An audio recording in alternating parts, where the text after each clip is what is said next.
Hello everyone. आज हम discuss करने वाले हैं दिल्ली यूनिवर्सिटीज़ के बीए ऑनर्स हिंदी के एलिजिबिलिटी क्राइटेरिया के बारे में बात करने वाले हैं। कौन कौन से सब्जेक्ट आपको चूज़ करने हैं, किस तरीके से आपको चूज़ करने हैं, कट ऑफ किस तरीके के फॉर्म एक्सेप्ट नहीं होंगे, ये सब हम इस वीडियो में जो है एक एक करके डिस्कस करने वाले हैं कि आप गलत डोमेन ले लेंगे तो आपका सब्जेक्ट, अगर आप गलत चूज़ करते हैं तो आपका कोर्स में आपका एडमिशन होगा या नहीं होगा, सब मैं आपको इसमें एक एक करके बताने वाला हूँ।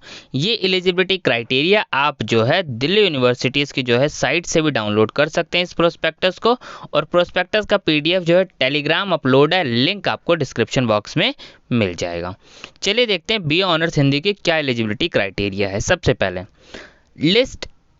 लिस्ट ए में क्या है, लिस्ट ए में लैंग्वेज मेंशन है। अभी मैं आपको लिस्ट ए दिखाने वाला हूँ।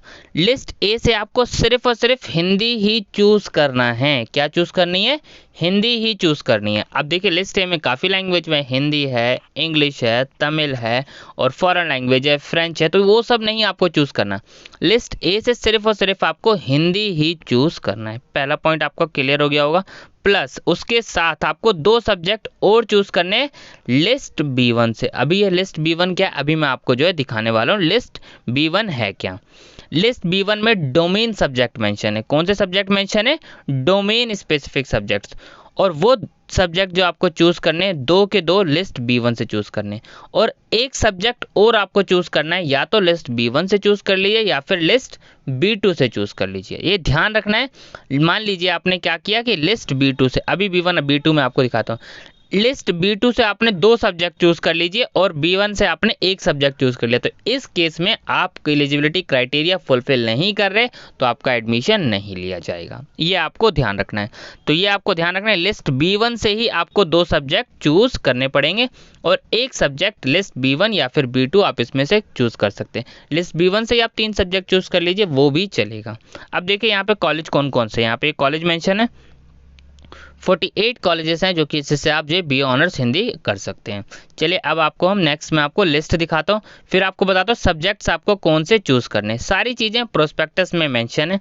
अब देखिए यहाँ पे लिस्ट ए में यहाँ पे सारी लैंग्वेज मेंशन है। देखिए जैसे कि मैंने आपको कहा, अब जैसे कि आप एनटीए की साइट पे देखेंगे तो आपको प्रोस्पेक्टस में सेक्शन 1A 1B ऐसे करके है, सेक्शन 2 और सेक्शन 3 है। तो इन्होंने सारी लैंग्वेज को एक ही में कवर कर दिया। तो यहाँ से आपको सिर्फ और सिर्फ हिंदी ही चूज़ करना है, इसके अलावा आप कुछ और नहीं चूज़ कर सकते, ठीक है। और ये रहे लिस्ट B1 और लिस्ट B2, ठीक है। B1 से आपको 2 चूज़ करने ही पड़ेंगे और B2 से आपको एक चूज़ करना है। अगर आप B2 में से एक नहीं चूज़ करना चाहते तो ये भी आप यहाँ से चूज़ कर लीजिए, ये चल जाएगा। लेकिन अगर आपने B2 से 2 चूज़ कर लीजिए और B1 से आपने एक ही चूज़ करा तो आप एलिजिबिलिटी क्राइटेरिया फुलफिल नहीं कर रहे। अब बात कर रहे हैं आपको इसमें से चूज़ कौन से करने। इसमें आपको वही सब्जेक्ट चूज़ करने जो आपने क्लास 12th में पढ़े हैं। ध्यान से सुनिए, वही सब्जेक्ट आपको चूज़ करने जो आपको क्लास 12th में पढ़े। अब ये कहाँ लिखा है, ये भी मैं आपको अभी इंपॉर्टेंट पॉइंट्स में दिखाने वाला हूँ।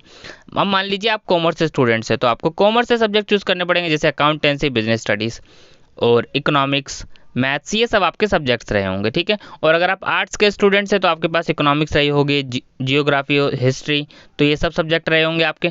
तो आपको अपने हिसाब से सब्जेक्ट चूज़ करने जो आपके क्लास 12th में रहे, वही आपको डोमेन देने हैं दिल्ली यूनिवर्सिटीज़ में अगर आपको एडमिशन्स लेना है तो। चलिए अब ये लाइन कहाँ लिखी है, ये भी मैं आपको इस प्रोस्पेक्टस में दिखाया। तो सारी चीज़ें प्रोस्पेक्टस में मेंशन हैं। ये रहा इंपॉर्टेंट पॉइंट्स। इंपॉर्टेंट पॉइंट्स में पॉइंट नंबर 3 देखिए, candidate must appear in CUET in only those subjects in which she or he has passed class 12th। तो आपको उसी सब्जेक्ट्स में अपीयर होना है जिस सब्जेक्ट्स में आपने क्लास 12th पास करी, यानी क्लास 12th में आपके पास जो सब्जेक्ट थे वही सब्जेक्ट्स आपको जो है चूज करने हैं, ठीक है। तो अब आपका सारा डाउट क्लियर हो गया होगा और इसी बेस पे जो है मेरिट लिस्ट बनाई जाएगी, ठीक है। Thank you.